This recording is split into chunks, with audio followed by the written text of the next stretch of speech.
예, 강하지만 어리석은 사람들이란 제목으로 하나님 말씀 증거하도록 하겠습니다. 요셉 지파의 땅 분배입니다. 그러니까 아들 둘이잖아요. 그러니까 에브라임과 므낫세의 땅 분배라는 것입니다. 오늘 전개가 이렇게 돼 있어요. 강하다라는 거예요. 남쪽 유다가 강하듯이 북쪽은 에브라임 지파, 특별히 므낫세까지 합치면 땅도 엄청나고요. 무지하게 강하다라는 것입니다. 근데 강한데 별로 좋지 않게 설명을 해요. 첫째는 불순종했다라는 얘기가 나오고 강한데 불순종했다. 두 번째는 강한데 집단 이기주의에 빠져 있더라. 나쁜 거에 두 가지. 그리고 중간에 에피소드 같이 하나 딱 집어넣은 게 있는데 그게 바로 뭐냐 하면은 그러나 딸들은 똑똑하더라. 그러니까 슬로브아스의 딸들 5명의 딸이 있는데 딸들은 똑똑하더라. 이게 메시지예요. 그래서 이 요셉 지파에서 내놓은 히트 상품은 하나밖에 없더라. 딸밖에 없더라. 이거예요. 그죠? 아들들은 찌질이들인데 딸 하나 쓸만하더라. 그러니까 정리하면 강하다예요.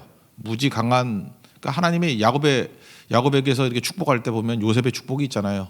요셉의 엄청난 창세기 49장 보면 요셉의 자손들에게 축복을 했지 않습니까? 축복해서 강해졌어요. 근데 축복받은 사람이 이제 불순종해서 얼마나 나약해질 수 있는가 그걸 보여주고 집단 이기주의에 빠지면은 이 갈렙하고 유다 지파가 얼마나 다른가라는 거 하는 것을 또 보여주고 있습니다. 그러나 딸들만은 똑똑하더라. 그래서 강하다라고 하는데 세 가지 메시지가 오늘 나와 있다라는 것입니다. 먼저 강하다라는 거예요. 그래서 요셉 지파의 땅 분배 이 어디냐면요, 딱 그 갈릴리하고 사해 중간에 있는 가장 좋은 땅이에요. 중간 땅. 그러니까 중간 땅 이스라엘이 점령할 때 여리고부터 들어갔죠. 여리고. 그다음 바로 옆에가 아이성이라 그러는데 베델 옆이에요. 그래서 여리고와 또 베델 옆에 있는 좋은 곳. 그러니까 핵심 땅, 가나안의 핵심 땅을 차지했다. 또 하나는 가나안 땅이 엄청 좋습니다. 물만 있으면 옥토예요. 물 없으면은 뭐 안 자라지만. 그래서 오아시스, 샘 곁에 있는 땅. 그래서 여리고 샘이란 말이 나오고 여리고 옆에 있는 요단 강이란 말이 나와요. 강가의 땅이니까 얼마나 좋겠어요. 그리고 샘이 오아시스가 있으니까 얼마나 좋겠어요. 그러니까 좋은 땅 얻었다라고 하는 것들을 보여주고 있습니다. 1절부터 4절까지가 그 얘기입니다. 한번 읽어보겠습니다. 시작. 요셉 자손의 제비 뽑은 것은 여리고 샘 동쪽 곧 여리고 곁 요단으로부터 광야로 들어가 여리고로부터 베델 산지로 올라가고 베델에서부터 루스로 나아가 아렉 족속의 경계를 지나 아다롯에 이르고 서쪽으로 내려가서 야블레 족속의 경계와 아래 베토론과 게세레까지 이르고 그 끝은 바다라. 요셉의 자손 므낫세와 에브라임이 그들의 기업을 받았더라. 1절에 보니까 여리고가 3번 나오잖아요. 여리고 샘, 여리고 곁 요단. 그러니까 물이 있는 여리고. 그리고 뭐 최고죠. 중심부의 땅에 물까지 있으니 뭐 감당 못할 정도로 엄청난 축복을 받았다. 그런 얘기입니다. 그래서 이건 전제를 까는 거예요. 강하다. 그것만 캐치하면 됩니다. 그런데 쭉 읽어보니까 강한데 불순종했다라는 얘기예요. 5절부터 9절까지는 에브라임이 차지한 땅이에요. 제일 큰 땅인데도 불구하고 이렇게 짧게 설명해버려요. 그러니까 에브라임에 대한 약간 좀 기분 나쁜 태도가 있는 거예요. 지금 이따위 지파가 어디 있나 뭐 이런 것들이 좀 있는 거죠. 여기서 지금도 잘 모르는 지명 많습니다. 지도로 볼 때 그냥 넓은 땅이다 생각하고 그 내용을 생략하고요. 불순종했던 내용이 이제 10절인데 10절을 한번 다 같이 읽겠습니다. 시작. 그들이 게셀에 거주하는 가나안 족속을 쫓아내지 아니하였으므로 가나안 족속이 오늘까지 에브라임 가운데 거주하며 노역하는 종이 되었더라. 특별히 게셀을 얘기하는데 게셀은 힘이 있는데도 불구하고 쫓아내지 않았다. 아간의 범죄 같은 냄새가 나고 뒤에 나오는 사울 왕 아말렉을 진멸하라 그랬는데 진멸 안 했던 뭐 그런 냄새가 납니다. 거기 사무엘 상 같은 데 보면 13장에서는 블레셋은 세잖아요. 그래서 블레셋을 물리치는 거는 힘이 없으니까 부득이하여 뭐 사무엘이 늦게 오고 하니까 대신 제사 드렸습니다. 그래서 불순종한 거는 백보 양보해도 이해를 한다고 칩시다. 그리고 힘이 생겼어요. 강력한 힘이 생겨서 아말렉을 진멸하라. 이걸 할 수 있잖아요. 근데 안 하잖아요. 힘 없어서 불순종하는 사람은 힘 생겨도 불순종해요. 뭐 조건은 똑같다라는 거예요. 그죠? 그래서 돈 없을 때 불순종하니까 돈 생기면 순종하냐? 절대 그렇지 않아요. 없을 때 순종하는 사람이 있을 때도 순종하고 있을 때 순종하는 사람이 또 없을 때도 순종한다. 이제 그런 패턴이 계속 나온다는 것입니다. 그래서 사울의 향기가 난다는 거예요. 원래 그 앞부분에 보면 점령할 때 게셀 점령했었거든요. 근데 느슨하게 했던 것 같아요. 진멸 안 시켰던 것 같아요. 다시 기어들 나와가지고 게셀 사람들이 거기를 차지하더라는 것입니다. 오늘 성경은 뭐라 그래요? 이거 쫓아내지 아니했다 이렇게 얘기를 합니다. 그러니까 불순종이죠. 이거 게셀이 언제까지 점령을 못했냐 하면은 솔로몬 때까지 쭉 이게 문제가 됐습니다. 그래서 이스라엘의 가시가 되고 이스라엘 올무가 되고 사사기 때 보면요 계속해서 가시가 되고 올무가 되는 것들이 나와요. 자기 자신의 욕심 때문에 불순종하잖아요. 그러면 그게 복이 아닙니다. 그걸로 계속 찔리고 그것 때문에 계속 올무가 되고 그러니까 시험과 환난 당하는 사람들 보면은 자기가 옛날에 하나님 앞에 순종했으면 다 끝날 문제인데 불순종했던 것들이 계속 자기를 찌르는 거예요. 그래서 결국은 하나님의 능력을 깨닫는 게 아니라 평생 불순종하면 깨진다. 그것만 깨닫다가 죽는 인생이 있어요. 참 한심하죠. 그게 불순종했던 사람들의 길이라는 것입니다. 이 게셀은요, 이게 재밌는 게 뭐냐 하면 솔로몬이 그 부인들 많이 얻었잖아요. 부인 얻어서 제가 볼 때 이득이 된 건 딱 하나야. 바로의 딸이에요. 바로의 딸을 이렇게 데려왔더니 바로가 원래 센 왕이잖아요. 애굽이라는 왕이. 그랬더니 혼숙감으로 뭐 필요해? 그랬더니 바로의 딸이 아마 그랬던 것 같아요. 게셀이 필요해요. 그랬더니 게셀 아직 정복 못했잖아요. 바로가 군대를 몰고 와서 작사를 내버려요. 게셀을. 원래 이스라엘이 여호수아 때 끝내야 될 땅인데 바로가 점령을 한다니까요. 바로가 점령을 해가지고 그거를 딸에게 혼숙감으로 줘버려요. 게셀 가죠. 그래서 게셀과 함께 시집을 오는 거예요. 그랬더니 솔로몬이 입이 찢어져가지고 그래요. 게셀을 받지요. 그래놓고 게셀에 성을 쌓는 얘기가 나온다고요. 그러니까 뭐예요? 우리가 못하니까 이방을 통해서라도 하나님께서 주시긴 주시죠. 이게 얼마나 부끄러운 일이에요. 그죠? 교회가 사역을 못하니까 스님이 다 변화시켜놓고 난 다음에 교회 헌금한 케이스예요. 참 우리가 부끄러운 일 아니에요? 이거 너무 부끄러워서 한번 읽어봤으면 좋겠네. 열왕기상 9장입니다. 이거 한번 찾아보세요. 이 게셀이라는 데가 되게 이때라고요. 게셀. 이게 에브라임이 불순종해가지고 남아있던 성읍이에요. 9장 15절부터 17절까지 528페이지. 열왕기상 9장 15절부터 17절까지 보면 대충 나올 겁니다. 다 한 목소리 읽겠습니다. 시작. 솔로몬 왕이 역구를 일으킨 까닭을 이러하니 여호와의 성전과 자기 왕궁과 밀로와 예루살렘 성과 하솔과 무깃도와 게셀을 건축하려 하였습니다. 전에 애굽 왕 바로가 올라와서 게셀을 탈취하여 불사르고 그 성읍에 사는 사람을 죽이고 그 성읍을 자기 딸 솔로몬의 아내에게 예물로 주었더니 솔로몬이 게셀과 아래 베트론을 건축하고 뭐 이 얘기죠. 거기까지.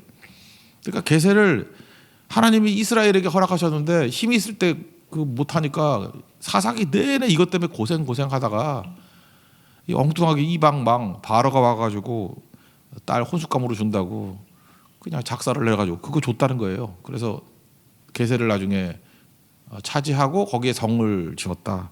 뭐 그런 얘기입니다. 참 답답한 거죠. 그죠? 이런 거죠. 그리고 또 뭐라 그래요? 여기 게셀을 자기 종으로 삼았다 그러잖아요. 이스라엘 백성들이 원래 애굽에서 종이었잖아요. 똑같은 단어예요. 종이었는데 이제 또 종 삼잖아요.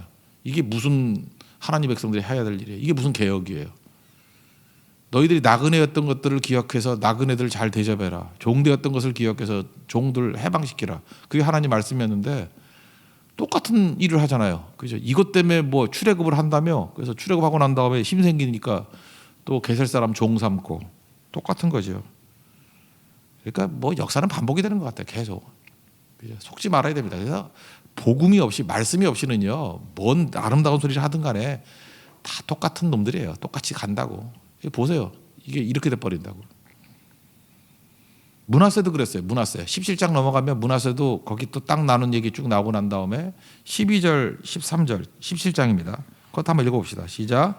그러나 므낫세 자손이 그 성읍들의 주민을 쫓아내지 못하며 가나안 족속이 결심하고 그 땅에 거주하였더니 이스라엘 자손이 강성한 후에야 가나안 족속에게 노역을 시켰고 다 쫓아내지 아니하였더라. 하여튼간에 이상하게 이 요셉 지파들은요, 이 에브라임도 그렇고 므낫세도 그렇고 힘이 있는데도 불구하고 안 했대요. 쫓아내지 않았대요. 그러니까 여기 보니까 이거 감 잡으니까 여기 므낫세 지역에 있는 사람들은 뭐라 그랬어요? 결심하고 그 땅에 거주했다. 그러니까 두 가지 의지의 충돌이죠. 결심하고 방 빼 그랬더니 방 못 빼 이런 거죠. 방 못 빼 하는 이런 세력이 있었고 방 빼 그랬더니 뭐 싫으면 간두고 이래서 계속 살게 됐다라는 거예요. 그래서 에브라임과 므낫세가 이렇게 됐다는 거죠. 그러니까 사울의 냄새가 나죠. 사울의 향기가 난다고. 약할 때는 불순종한다. 그래 백보양보에서 이해해요. 강할 때는 그래도 불순종하잖아. 무슨 할 말이 있어요. 사흘만도 못한 놈들이죠. 그죠? 그러니까 이게 문제가 되는. 우리에게도 주는 귀중한 메시지라는 것입니다. 왜 남겼겠어요? 욕심 때문에 그렇죠. 아까운 거예요. 그죠? 성읍이라고 그러면 그 재산이 아니에요. 재산. 아까운 거죠. 그래서 우리는 뭐라고 핑계를 대느냐 하면은 하나님 말씀 순종하라 그러면 꼭 이렇게 나와요. 그죠? 너무 잔인하다. 진멸한다는 게 말이 돼? 너무 잔인해. 그래서 인본주의 들고 나와요. 휴머니즘 들고 나와요. 사람이 중요하고 감성을 동원해 가지고 이렇게 어린아이들 여자들 죽일 수 있느냐? 그죠? 인명을 경시하면 되느냐? 뭐 이런 식으로 들고 나온다라는 거예요. 인권을 얘기하고. 결국은 뭐 갖다 붙인 얘기지 불순종이죠. 또 하나는 경제적인 이익이죠. 이 가론유다가 그랬잖아요. 그 마리아가 옥합을 깨서 향유 갖다 부으니까 지금 왜 낭비하냐고. 그죠? 저거 가난한 사람들 도우면 얼마나 좋겠냐고. 지 돈으로도 없지. 예수님께서 그러죠. 하나님은 저거 도둑놈이라고. 요한복음에 나오잖아요. 도둑이라고. 우리가 그러잖아요. 꼭 명분을 그래요. 자기 욕심으로 다 하면서 갖다 붙이기는 얼마나 잘 갖다 붙이는지.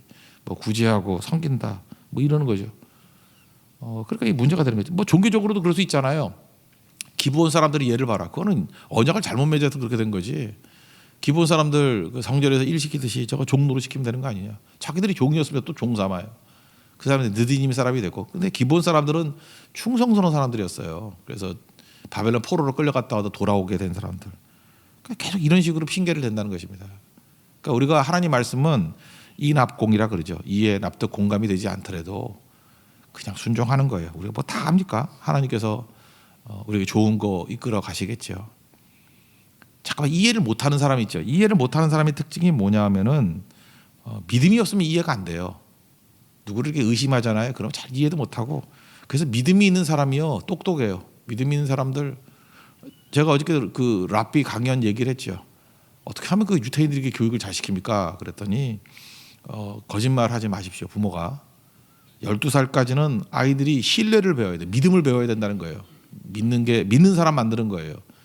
그럼 무슨 말이든지 주변 환경을 믿게 만들어 놓으면 그냥 의심 없이 다 받아들일 거 아니에요. 그러니까 12살까지 그냥 진공청소기가 지식을 뽑아내듯이 쭉쭉 빨아들이는 거예요. 12살까지 엄청나게. 그게 유태인 교육이에요.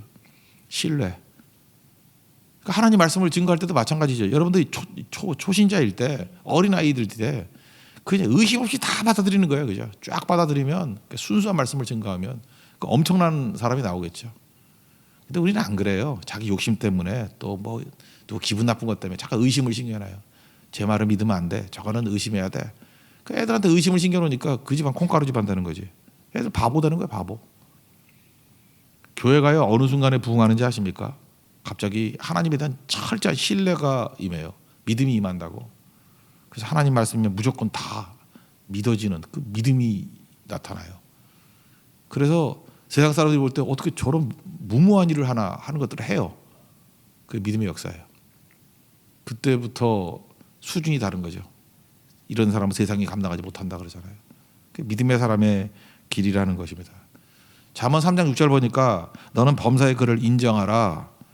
그리하면 내 길을 지도하시리라. 제가 좋아하는 NLT 거기 보니까 지난번도 소개했죠. Seek His will. 주님의 뜻을 찾으라. In all you do. 네가 모든 하는 일 가운데 하나님의 뜻을 찾으래요. 그러면 He will show you which path to take.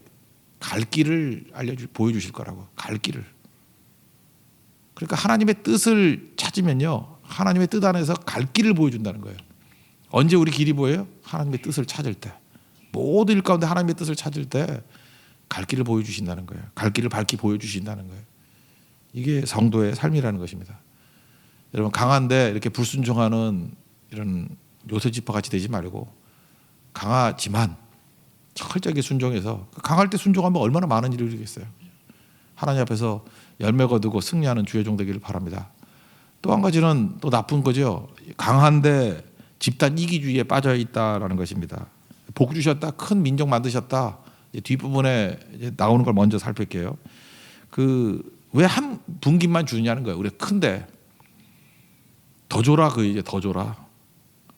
그랬더니 저는 참 여호수아가 참 온유하고 겸손한 것 같아요. 어제 저녁 설교죠.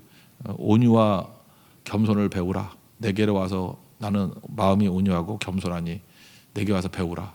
예수님께 온유 겸손을 배워야 되는 것 같아요. 이게 기분 나쁜 놈들이 이렇게 나오는데 말을 잘해요. 그죠? 격려 잘해주면서 부득해주면 너 큰 민족이니까 스스로 개척하라. 이런 식으로 이렇게 나쁘지 않게 말을 하면서 양보는 절대 안 해요. 14, 15절 봅시다. 17장 다 같이 읽겠습니다. 시작. 요셉 자손이 여호수아에게 말하여 이르되 여호와께서 지금까지 내게 복을 주심으로 내가 큰 민족이 되었거늘 당신이 나의 기업을 위하여 한 제비 한 분깃으로만 내게 주심은 어찌함이니까 하니 여호수아가 그들에게 이르되 내가 큰 민족이 되므로 에브라임 산지가 내게 너무 좁을진대 브리스 족속과 르바임 족속의 땅 삼림에 올라가서 스스로 개척하라 하니라. 그리고 왜 하나만 안 줍니까? 더 줘요. 그랬더니 맞아, 니네 큰 민족이고 좁지. 이렇게 막 이해해 주는 듯이 얘기를 해요. 그러니까 산에 가서 스스로 개척해. 아마 그때 벙쪘을 거예요, 그죠? 다 인정해 주는데 힘세잖아. 네 힘세다며 가서 스스로 개척해. 여기 뉘앙스가 있죠. 갈렙을 봐. 헤브론 산지 이 산지를 내게 주소서 하고 점령하는 거 봐. 또 힘세잖아. 그러니까 스스로 가서 점령해. 그랬다라는 것입니다. 그것도 이제 핑계 대잖아요. 그죠? 지금 산지를 점령하라 그러는데 뭐라 그러냐면 골짜기 민족을 얘기를 해. 골짜기 민족은 철병거가 있대. 이게 핑계대는 놈들 보면요, 이게 앞뒤가 안 맞아요. 산지를 점령하라 그러는데 갑자기 이게 우리 제대로 안 들으면 속아요. 골짜기에 있는 민족들은 철병거를 가지고 있죠. 산에서는 병거 전차 못 움직이잖아요. 말이 이거 맞짝 끄는 건데 못 움직이잖아요. 그런데 산지 얘기를 하면서 슬쩍 골짜기에 철병거를 얘기해요. 그래서 못한대요. 핑계죠. 그래서 정신 똑바로 차려야 돼요. 이렇게 선동하는 자들 얘기 들어보면 앞뒤가 하나도 안 맞아요. 그러니까 모순이죠, 모순. 그러면서 핑계 대잖아요. 안 된다, 안 된다. 그랬더니 여호수아는 똑똑해서 알아들었지만 그래도 내가 개척해라. 그냥 이게 시비 안 걸고 그런 식으로 얘기를 해버립니다. 18절, 16절부터 18절까지 읽겠습니다. 시작. 요셉 자손이 이르되 그 산지는 우리에게 넉넉하지도 못하고 골짜기 땅에 거주하는 모든 가나안 족속에게는 베스완과 그 마을들에 거주하는 자이든지 이스라엘 골짜기에 거주하는 자이든지 다 철병거가 있나이다 하니 여호수아가 다시 요셉의 족속 곧 에브라임과 므낫세에게 말하여 이르되 너는 큰 민족이여 큰 권능이 있은즉 한 분명 가질 것이 아니라 그 산지도 내 것이 되리니 비록 삼림이라도 내가 개척하라. 그 끝까지 내 것이 되리라. 가나안 족속이 비록 철병거를 가졌고 강할지라도 내가 능히 그를 쫓아내리라 하였더라. 그냥 참으면서 잘 격려하면서 그죠. 그렇지만 양보 안 하죠. 여기서 유다 지파, 에브라임 지파의 차이가 보이죠. 유다 지파에는 갈렙이 있었어요. 이 갈렙이 유다 지파를 바꿔놓은 거예요. 힘을 가지고 있으니까 헌신과 희생으로 나가잖아요. 그러니까 하나님께서 유다에는 축복과 은혜를 더 부어주신 거고 에브라임과 므낫세는 세다 그러는데 맨날 뭐 땅 더 달라 그러고 뭐 힘든 땅은 안 할라 그러고 나중에 그 사사기에 보면요 전쟁 벌여놓고 에브라임이 또 싹 빠져버려요. 그죠? 그리고 전리품 나눌 때만 와가지고 달라 그러고 나쁜 놈들이에요. 그래서 시편 78편 9절에 이 에브라임이 나쁜 놈이라는 표현을 이렇게 표현해요. 에브라임 자손은 무기를 갖추고 활을 가졌으나 힘이 세다는 거죠. 전쟁의 나라에 물러갔도다. 지금도 그럴 수 있죠. 분명히 하나님 축복과 은혜를 부어주셨어요. 그래서 그 사람이 꼭 충성해야 될 찬스예요. 그 사람이 헌신하면 될 건데 전쟁의 날에 진짜 교회가 중요한 일을 할 때 싹 물러나 버려요. 그죠? 입 닫고 도망치고 그죠? 연락도 안 하고 그러다가 뭐 좋은 일 생기면 또 나와가지고 또 뭐 한 자리 하겠다 그러고 그러니까 이게 에브라임이 에브라임. 딱 보면 에브라임 냄새 나는 사람이 있다니까요. 그래서 여러분 최고 욕이 뭐냐면 이 에브라임 같은 놈하고 욕이에요. 유다 지파 이게 복이고 유다나 레위 지파 보면 위기순간에 앞장서잖아요. 그래서 사실은 죄악 가운데 레위도 죄 가운데 있었던 거 아니에요. 폭력적이고 유다 지파 유다의 뿌리 보세요. 창세기 38장 그 창세기부터 나오는 죄로 한 장을 다 하잖아요. 며느리하고 애 낳고 난리친. 그렇지만 하나님 앞에 회개하고 헌신적인 모습으로 나아가니까 바뀌어버리잖아요. 다. 우리 다 죄인 아니에요? 우리 얘기 아니에요? 죄인인데 주님 말씀 붙들고 돌이켜서 이제는 받은 바 축복을 가지고 섬김과 희생으로 나아가면 하나님께서 최고의 것을 주신다라는 거죠. 그래서 여러분 축복은요 위험한 겁니다. 그래서 축복 받았을 때는 가진 자가 희생해야 부작용이 없어요. 여러분들이 너무 많은 뭐 외모를 갖고 있고 너무 많은 능력을 갖고 있고 너무 많은 돈을 갖고 있는데 희생과 섬김이 없다. 그러면 정말 불안해요. 저거 시한폭탄이에요. 언제 깨질지 모르고 에브라임 같이 될 수 있다고. 근데 그때 겸손해지고 희생하고 섬긴다 그러면 최고죠. 그래서 여러분 가진 자일수록 십자가 져야 돼요. 가진 자일수록 좁은 길 걸어가야 돼요. 똑똑한 사람일수록 십자가 져야 되고요. 멍청한 사람들은 새벽기도 안 나도 돼요. 어차피 멍청하니까 뭐 뭔지도 못해. 근데 우리 교회 똑똑한 사람일수록 새벽기도 나와야 돼요. 여러분 똑똑하니까 나오셨잖아요, 그죠? 여러분이 안 나왔으면 큰일 날 뻔했어. 이게 여호수아식의 격려예요, 격려. 예. 격려했다고 이렇게. 되게 중요한 거죠. 또 하나 여호수아가 강점이 뭐냐? 여호수아가 자기가 소속 지파가 어디예요? 에브라임이잖아요. 자기 지파예요. 자기 지파가 와가지고 요구할 때 들어주지 않죠. 요즘에 우리가 참 많이 느끼는 게 그런 거 아닙니까? 우리를 당황하는 게 뭐냐 이런 거예요. 자기 편에 대해서는 한없이 관대. 근데 상대편에 대해서는 지나치게 이게 엄격해요. 그때 우리는 당황하잖아요. 이상하다. 저 너무 공정하지 않은데 뭐 이런 걸 느끼지 않습니까? 여호수아를 보세요. 이게 지도자예요. 자기 편이 됐던 상대편이 됐던 아무 관계 없잖아요. 공정성. 이게 지도자예요. 이거 아니면 다 무너져 버리죠. 그러니까 에브라임에서 제일 훌륭한 상품 그러면 여기 나오는 딸들과 여호수아죠. 여호수아 하나는 괜찮아요. 그죠? 훌륭한 지도자 나온 거라고. 에브라임 지파, 므낫세 지파는 강하지만 불순종했고 강하지만 집단 이기주의에 빠져 있었더라. 그래서 별로 안 좋은 건데 히트 상품 하나. 딸들이 똑똑하고 진취적이었다. 그 얘기입니다. 중간에 17장 앞부분에 나오는 얘기인데 므낫세가 나왔던 최고 작품은 딸들이에요. 여기 족보가 나오는데 이거 괜히 읽어보면 복잡한 거지만 이렇게 나와요. 므낫세가 있고요. 이름 외워도 돼요. 므낫세 아버지가 누구예요? 요셉의 아들 므낫세. 므낫세 아들이 그 유명한 마길이에요. 마길이라고. 그래서 마길이 요단 동편의 땅을 거의 다 차지했어요. 굳이 왜 므낫세가 서편 동편을 나눠줬냐 하는 이유가 여기에 약간은 나와요. 마길의 아들이 길르앗이에요. 그래서 요단 동편이 길르앗 야베스 그러면 길르앗이 살던 야베스란 땅이에요. 되게 요충지거든요. 지금의 골란고온 거기거든요. 그래서 굉장히 요충지예요. 길르앗 야베스. 그래서 요단 동편에 므낫세 지파가 있던 것이 므낫세, 마길이 주로 했고 그의 아들이 길르앗이란 위대한 아들이 있었어요. 그다음에 여기에 별로 필요하지도 않은데 일부러 아들을 6명이나 묘사를 해. 길르앗의 아들 6명이 쭉 있었더라. 이유는 딱 하나예요. 헤벨을 말하고자 하기 위해서. 5번째 아들이 헤벨이거든. 헤벨을 말하려고 6명의 아들을 설명해요. 그리고 헤벨의 아들이 누구냐 하면 슬로브핫이에요. 다시 정리하면 므낫세가 있어요. 므낫세 아들이 누구라고요? 마길의 아들이 누구예요? 길르앗의 6명의 아들 중에 5번째가 누구예요? 헤벨의 아들이 누구예요? 슬로브핫. 근데 슬로브핫 때 비로소 아들 없이 죽었어요. 딸만 5명 낳았어. 딸 부자죠. 딸만 5명 낳고 죽어서 원래 이스라엘의 법은 남자에게만 상속이 되잖아요. 근데 민수기 27장에 딸들이 와서 모세에게 요구해요. 우리 딸이라고 안 주면 되냐고. 우리 므낫세에게 준 이 땅들 어떡하냐고. 그래서 하나님께 나아가서 물어봤더니 딸들에게도 줘라. 그리고 민수기 제일 마지막 36장에 보면은 줬다예요. 그래서 슬로바스의 딸들 얘기가 27장에 굉장히 길게 나오고 36장에 또 나오고 여기 또 나와요. 그러니까 성경에 한 4-5번 나와요. 슬로바스의 딸들이. 그것도 그 풀로 뭐 간단 요약한 것도 아니고 굉장히 익숙하게 나와요. 이게 얼마나 앞선 얘기인지 아시겠죠. 그래서 이거예요. 하나님 앞에서 약속 붙들고 요구하면 하나님이 주신다는 거예요. 똑같은 얘기예요. 이것도 제비뽑기 아니라는 거예요. 갈렙이 하나님 약속 붙들고 이 산지를 내게 주셔서 요구했을 때 줬지요.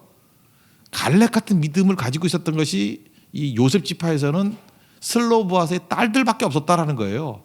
이 남자 찌질이들은 그냥 맨날 뭐 땅도 달라고 그러고 왜 안 줘요 뭐 이러고 바보짓 하고 있었는데 이 딸들만은 믿음의 사람들이었다는 거예요. 그죠? 진취적이고 기상과 기백이 있던 딸들이었다.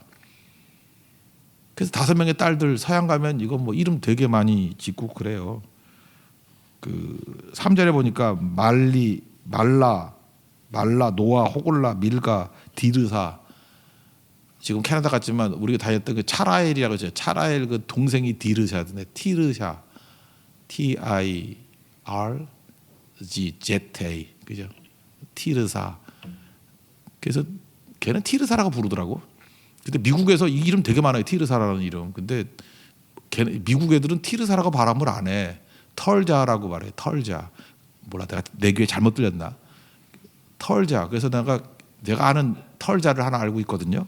그래서 걔 만나면 맨날 은행 털자. 내가 맨날 그랬는데, 예, 은행 털자. TIR을 털, ZA를 갖다 ZA를 자, 털자 이렇게 발음하는 것 같아요. 털자. 이게 다 이게 슬로버트의 딸들 이름이에요. 특별히 미국에 털자라는 이름 되게 많아요. 티르자, 티르자, 털자.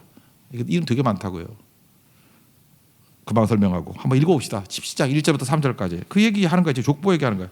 시작. 므낫세 지파를 위하여 제비 뽑은 것은 이러하니라. 므낫세는 요셉의 장자였고 므낫세의 장자 마길은 길르앗의 아버지라. 그는 용사였기 때문에 길르앗과 바산을 받았으므로 므낫세의 남은 자손을 위하여 그들의 제비들을 자족대 제비를 뽑았는데 그들은 곧 아비에셀의 자손과 헬렉의 자손과 아스리엘의 자손과 세겜의 자손과 헤벨의 자손과 스미다의 자손이니 그들의 가족들은 요셉의 아들 므낫세의 남자 자손들이며 헤벨의 아들 길르앗의 손자 마길의 증손 므낫세의 현손 슬로부앗은 아들이 없고 딸뿐이요 그 딸들의 이름은 말라와 노아와 홀라와 밀가와 디르사라. 티르자 또는 털자. 이게 복잡하게 썼지만 이거 설명한 거예요. 그죠? 므낫세, 마길, 길르앗 3대가 제일 중요하고 6명의 아들 중에 특별히 헤벨 말하려고 6명 아들 설명한 거예요. 헤벨, 그 아들 누구예요? 슬로부앗. 슬로부앗은 꼭 외워두십시오. 슬로부앗의 딸들 5명. 딸들이 되게 똑똑했어요. 우리나라도 그런 거 있죠. 이렇게 아들보다는 딸들이 똑똑한 집안들이 있죠. 여흥 민씨, 민준호 목사님 저기. 그 민씨들은 남자들은 다 매국노가 많았고 여자들이 똑똑한 왕비들이 되게 많았어요. 그죠? 민비, 그죠? 명성황후. 영흥민씨들은 주로 여자 똑똑해요. 우리 교회도 보면 민씨 집사님 몇 분 계시는데 똑똑하다 못해 머리 위로 올라가려고 그래. 무지 똑똑해. 영흥민씨 남자보다는. 청주 한씨 여기 계세요 혹시? 한씨 여자들 되게 똑똑해요. 그래서 우리 조선시대 때 보면 한씨 가운데 굉장히 그 똑똑한 왕비들 되게 많이 나왔어요. 파평윤씨 말할 것도 없죠. 뭐 대윤 소윤 해가지고 나라를 두 쪽을 낼 정도로 똑똑해 여자들이. 패비 윤씨 다 거기에 다 거기. 파평윤 씨 계실 거예요. 또 하나가 제 와이프 집안이 광상 김씨. 여기는 또 뭐 하도 많으니까 남자들도 뭐 대작까지 올라간 사람도 있고 하지만 주로 여자들 똑똑한 집안들 얘기해요. 네 집안. 마찬가지로 슬로보앗 이 집안이 그 여자들이 무지하게 똑똑하더라. 그들에게 뭐가 있어요? 믿음이 있어요. 기백이 있어요. 저는 우리 민족에도 이런 게 있었거든요. 그래서 우리가 많이 성장했잖아요. 이게 자세가 긍정성을 가지고 있다는 게 얼마나 중요하냐면 우리가 한동안 산업화 시대 때 우리 한강의 기적이라고 그러지 않습니까? 뭐가 있었어요? 아무것도 없었는데 캔두 스피릿. 그래서 지금도 나오는 것 같은데 그 쌍용에서 자동차 코란도라고 있었죠. 코란도 지금도 있나요? 그 RV 차량 있잖아요, 그죠? 그 코란도 이게 코리안 캔두예요. 거기서 딴 거야. 한국을 할 수 있다. 그래서 코란도 몰고 다니면서 한국을 할 수 있다. 그런데 중국으로도 팔렸지. 미치겠어. 배달의 민족을 또 독일에 팔아가지고 게르만 민족을 만들어 버리고 왜 이런지 모르겠어. 그죠? 이제 코란도도 이게 코리안 캔두예요. 그죠? 한국 사람도 할 수 있다. 그런 얘기였는데 이런 스피릿이 되게 중요하겠죠. 그래서 여자들이 딱 요구해서 줬거든요. 그래서 요단 서편에 10분기나 딸들 하나마다 한 분기씩 줬어요. 5명당 하나씩. 그래서 므낫세 땅이 넓어진 거예요. 그래서 지도 같은데 이렇게 보면은 므낫세 땅이 왜 이렇게 넓지? 이렇게 넓은 이유가 뭐예요? 딸들이 달래서 줘서 그래요. 10분기 가운데 5분기씩 더 줬어. 그러니까 넓은 땅이 되더라. 뭐 이런 겁니다. 일단 읽어봅시다. 4절부터 6절까지. 이게 그 얘기니까. 시작. 그들이 제사장 엘르아살과 눈의 아들 여호수아와 지도자들 앞에 나와서 말하기를 여호와께서 모세에게 명령하사 우리 형제 중에서 우리에게 기업을 주라 하셨다 하매 여호와의 명령을 따라 그들에게 그들의 아버지 형제들 중에서 기업을 주므로 요단 동쪽 길르앗과 바산 외에 므낫세에게 10분기씩 돌아갔으니 므낫세의 여자 자손들이 그의 남자 자손들 중에서 기업을 받은 까닭이었으며 길르앗 땅은 므낫세의 남은 자손들에게 속하였더라. 지금도 우리나라 얼마 전까지만 해도 아들에게 뭐 더 물려주고 막 그랬죠. 지금 똑같이 하는 것 같아요. 지금도 이렇게 부모님 세대들 보면은 아들에게 뭐 아들 먼저 그러잖아요. 근데 이게 언제 때 얘기입니까? 이때 벌써 여자들에게도 상속권 그대로 주고 그랬다고요. 그러니까 이게 아들 그러는 거 미개한 거죠. 이게 똑같이 줬다. 이 당시만 해도. 그러므로 이 선례를 남긴다는 게 되게 중요해요. 이게 선례거든요. 여자 무시하지 않는 선례. 그래서 혹시 여권 운동을 하려고 그러면 슬로보아서의 딸들 이거 연구하라고요. 이게 성경적인 가장 중요한 거예요. 그죠? 뭐 차별하지 말라가 아니라 이렇게 기상과 기별 가지고 일어서는 거. 이 선례를 가지고 이스라엘의 여자들이 똑똑해진 거예요. 그래서 슬로보아의 딸들에게 강조하고 있습니다. 여러분 남자들 같으면 갈렙의 믿음을 가지시고요. 여자분들 같으면 슬로보아서의 딸들 같은 믿음을 가지고 요구하십시오. 약속 붙들고 요구하면 하나님께서 부어주신다는 거예요. 반면에 이 찌질이 남자들을 어땠어요? 강한데도 불구하고 맨날 불순종하고 강한데도 불구하고 맨날 집단 이기주의에 빠져가지고 땅이나 더 달라고 그러고 산지 달라고 그랬더니 평지에 있는 철병거 가진 사람들 핑계대고 말도 안 되는 인간들이었다는 거예요. 그러므로 요셉 집안에서는 딱 하나 딸들 하나가 히트 상품이었다. 우리도 이렇게 쓰임받는 인물 되시길 바랍니다. 그래서 유다 지파에는 갈렙의 예를 든 거고 이 요셉 지파에서는 슬로바세의 딸들의 예를 들어서 이게 가나안을 살아가는 사람들의 모델이다라고 하고 보여주고 있는 거예요. 여러분 이런 제대로 된 모델 가지고 충성할 수 있는 믿음의 종 되기를 축원합니다. 모두 자리에서 일어나겠습니다. 내 삶은 주의 것 찬양하겠습니다.